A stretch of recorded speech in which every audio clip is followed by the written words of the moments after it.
Nugget তো অনেক খেয়েছেন, একবার এভাবে আলুর নাগেট খেয়ে দেখেন কেমন লাগে।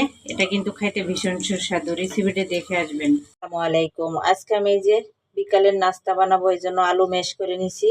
আর এখানে কিছু মশলা নিছি, গরম মশলা, জিরার গুঁড়া, ধনিয়ার পাতা গুঁড়া, হলুদ গুঁড়া, স্বাদ মতো লবণ দিয়ে নিছি। আর এখানে পেঁয়াজ কুচি আর মরিচ কুচি, আর দিয়ে দিলাম সাথে 1 চামচ চালের গুঁড়া। এখন আমি এটাকে ভালো করে ম্যাশ করে নিব।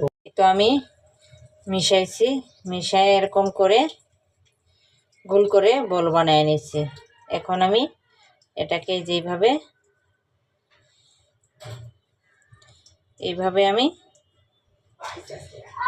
চাকার মতো বানিয়ে নিব। আমি আরেকটা দেখায় দিচ্ছি।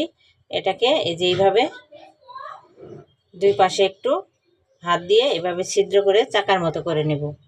তো আমার বানানি শেষ হয়েছে। এখন আমি পাতলা একটা ব্যাটার বানিয়ে নিছি ময়দার। এটাতে একটু লাগাই নিয়ে এই যে বেডগ্রাম নিছি, এই বেডগ্রামগুলোতে এইভাবে লাগায় নিব, এইভাবে লাগায় নিব। এখন আমি এটা তেলে ভাজবো। এখন আমার নাগেটগুলা একদম ভাজা হয়ে গেছে। এখন আমি উঠায় নিব। দেখতেই পাচ্ছেন কত সুন্দর লাগছে। রেডি হয়ে গেছে নাগেট, খাইতে ভীষণ সুস্বাদু।